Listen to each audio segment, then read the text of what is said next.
Hello everyone and welcome to this next video in the bug bounty course. So keeping with the theme of starting hacking, I'm going to give you a main app methodology. This is essentially my approach to finding bugs. And I will caveat that by saying this is what works for me, this may not work for you, and it's going to be dependent on your skill sets and what you like to hack, what will work for you. But I do think it's really helpful to listen to how a bunch of people approach something like bug bounty hunting and take what's good and what works from theirs and introduce it into your own. Now, I've already made a video on my methodology a while ago, so this is basically an updated version of. Once again, this video is very kindly sponsored by BugCrowd. A great hacker needs a great platform, and BugCrowd is the home of the hacker. They provide hackers with the best opportunities to make money, advance their skills, build community, and unleash ingenuity through their security knowledge platform. They provide distinctive educational content for hackers. You can rapidly pick up new skills through BugCrowd University or gain practical experience with one of their many monthly challenges. Or maybe you want to follow real hacking experts like myself as we cover methodology, shortcuts, and tools. BugCrowd has an entire level up series unique to the industry that covers all of that. So if you're interested in joining BugCrowd, head over to bugcrowd.com/hackers now and join the BugCrowd community. Thank you very much to BugCrowd for sponsoring this video. Okay, so what is my approach? I roughly define my approach as like these 4 steps. Step 1 is to understand what an application or feature does. Step 2 is my reconnaissance, which is click every button. Step 3 is identifying those interesting endpoints. This is what I want to dig in further. And step 4, so what does this mean? What does the impact? Those kinds of questions. So let's start with understanding what an application or feature does. Understanding an application takes a few hours. The first few steps of any kind of hacking is just understanding what's in front of you. Now, you might be able to skip this because you've used the app before. That's how I was able to find my first bug, because I'm familiar with the Uber app. But you've got to understand, how is a regular user supposed to use the app? What can they do? How does it work? What's the point? What key features are there? And it sounds counterproductive, but the more complex, the better. It's harder to learn, yeah, it's more overwhelming, there's more stuff to do. But that applies to other hackers, and especially in the beginning when you're just starting out in bug bounty hunting and you're trying to get your first few bugs. You want it more, right? Like, you are trying to dive more deeply into it. So the more complexities, maybe people are overlooking this application. There's certainly applications that I've looked at that I've been like, I cannot be bothered to learn that, I'm not going to hack. And that can be a really great place for beginners to really find their footing. As a bonus, it tends to have complex security controls, which again sounds counterproductive, but the more complexities, the easier it is to test in a lot of ways, because these boundaries between what should and shouldn't work are much, much clearer. Understanding an application should take you a few hours at least. And even if it is an application you are familiar with, understanding something like the enterprise features, the lesser known features, it's still going to take time. I think often people expect to run like a subdomain enumerator and then start finding bugs immediately. That's not how it works. By the end of this, you really should know what your key features are. What is the point of this application and how do you use them? You should also have all the accounts you need, organizations or permissions you need set up, ready like an actual user. You should also begin to understand what kind of vulnerabilities to actually look for. My approach is often a litmus test. I'm going in there, I see an ID, I'm thinking IDORs. I'm going in there, I see a complex permission hierarchy, I'm like, okay, I need to test that. I'm often seeing places I want to test at this point. Or maybe it's features that maybe nobody is looking at really. Once I have this kind of sorted, I'll then start to map out the functionality. And the way I do this is using but. As I'm going through the application and learning it, I'll start to get repeater tabs up and I'll be labeling them. I'll be like, okay, this is where I modified a contact. This is it, finding an avatar. This is me uploading a new avatar. And I'll start to build up the steps of each piece of functionality.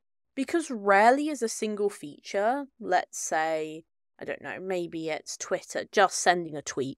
You can send tweets, you can like tweets, you can reply to tweets, and that is going to send a bunch more requests.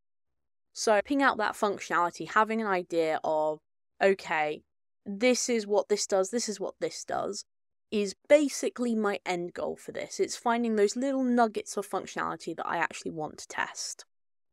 Now, the next thing I do is click every button. I am always looking for lesser known features. And this is, I think, what differentiates a lot of bug bounty hunting with more traditional web app pen testing, is you want to be looking where nobody else is. So once you know an app and its major features and those major steps, you can look for those lesser known features. Dig into those hamburger menus, look at API routes, look at different parameters, find developer or power user features. Look at integrations with other apps. Integrations, by the way, are full of bugs. They are great places to find business logic errors. As is developer tools. Like, anytime you can dig into like developer documentation, do, especially if it's an app lots of people have tested already. Because those core functionalities might be picked clean, but the lesser functionality is getting less oversight, you might be able to find something. Dig into those obscure use cases. While you might have something like the main point of the application, try and look at things no other hacker is looking at. For example, if you have a large subdomain scope, it's easy to find obscure subdomains. But all applications have obscure scope in terms of features. They might be developers, integrations, like hacks people have put together. If this, then that. Tons of stuff where you just do not expect those use cases to be the right approach. I really recommend digging into anything AI related for this, because AI tends to have really obscure use cases. The other thing you can do is start to look for newer functionality. Always read blogs and patch notes. Identify news features as soon as they're available and hack that. I've got a recon video coming out really soon. And in that recon video, we talk about building up a recon system and getting alerts.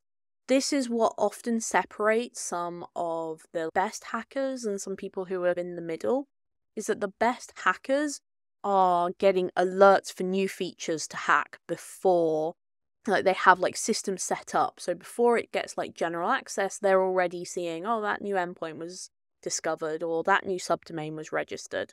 Less hackers, less competition, but also less oversight, and potentially, and what you really want to see is automated deployment, because automated deployments are usually full of security bugs. Any kind of features that haven't been widely tested as well. For example, when ChatGPT was suddenly announced, a lot of companies decided to implement AI features. They needed to be first to market, so they weren't fully tested.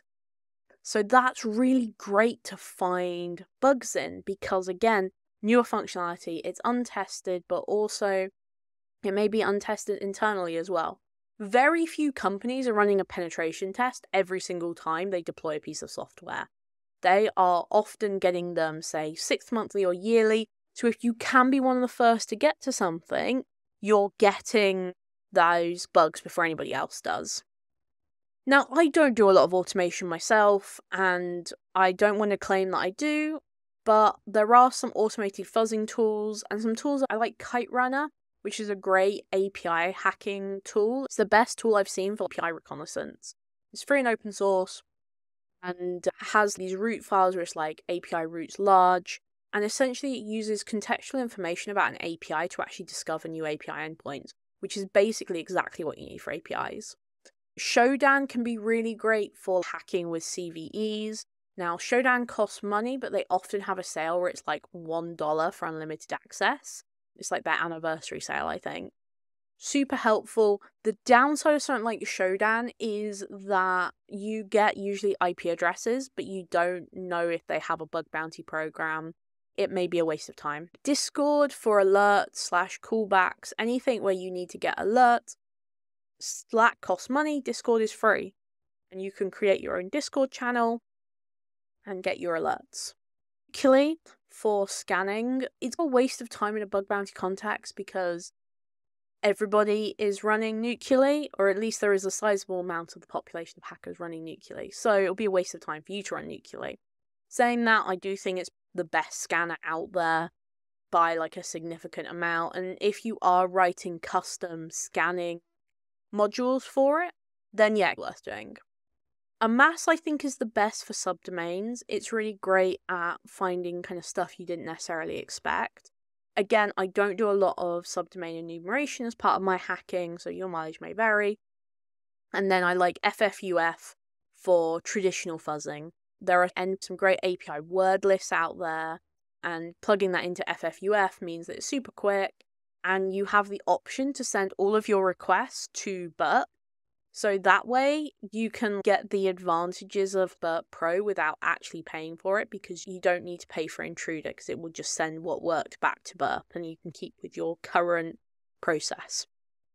So my next approach is identifying interesting endpoints, and this because what I'm looking for is signs of vulnerabilities. I'm using my intuition mixed with my experience, both as a developer and looking at applications, and also as a regular user as well. I have an idea of the kinds of vulnerability that might be there.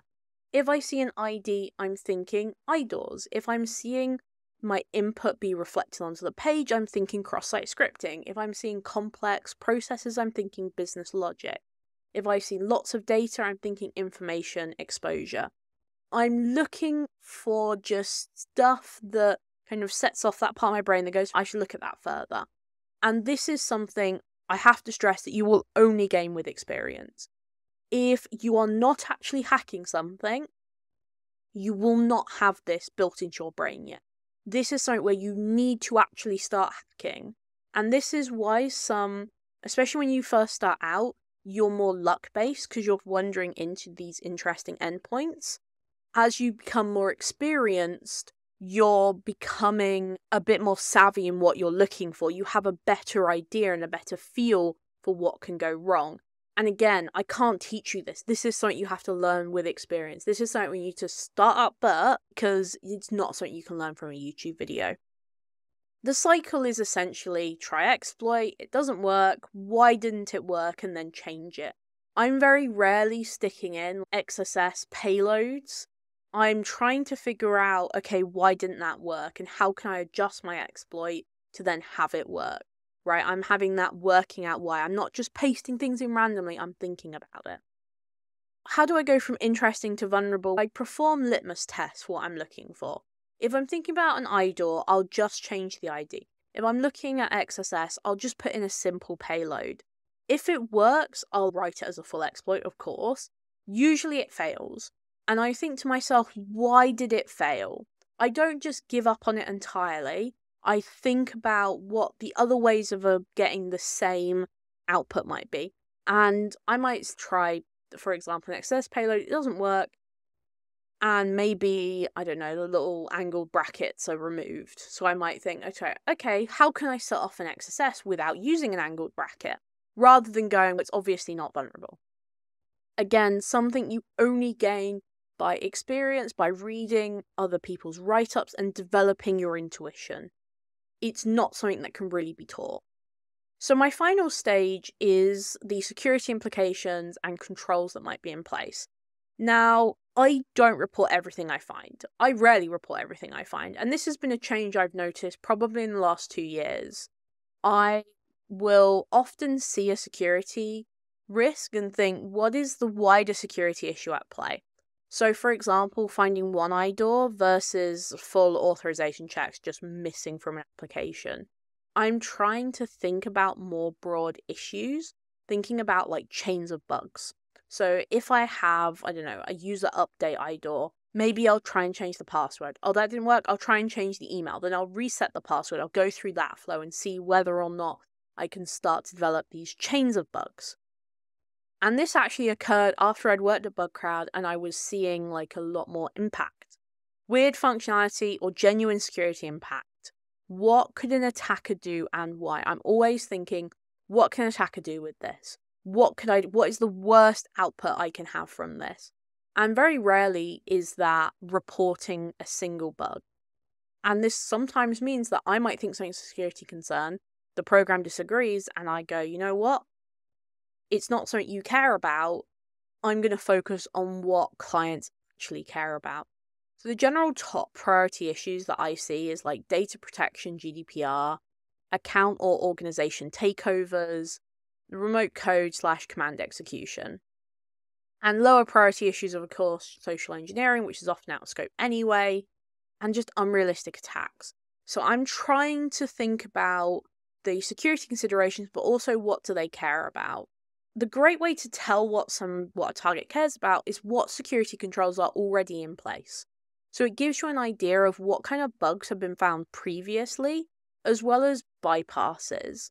And you can think about how you might bypass or break those security controls that are already in place. So a great example is like permissions. Any single time you see a permission hierarchy that's super complex, you always want to test for IDORs because it implies that 1, access control is an issue, that 2, a target cares a lot about access control, particularly across organizations, and particularly that read access, not just that edit access. And 3, that because of the complexity, it's something that likely could go wrong. And a lot of this testing then goes from, I'm going to guess what this client cares about, to a more structured, okay, I'm going to look for X, then Y, then Z. So here are my main app methodology tips. 1, understand first and then hack. Spend time getting to know how the stuff is supposed to work. Go through functionality and make sure you really understand how things are supposed to work, what security controls are in place, if there's something like access control in place. Don't get intimidated by scope. Break it down into those functions. Don't think, oh, I'm looking at an entire website. You want to think, okay, I've got making an account, I've got writing a post, I've got editing a post. Breaking it down into functions can really help.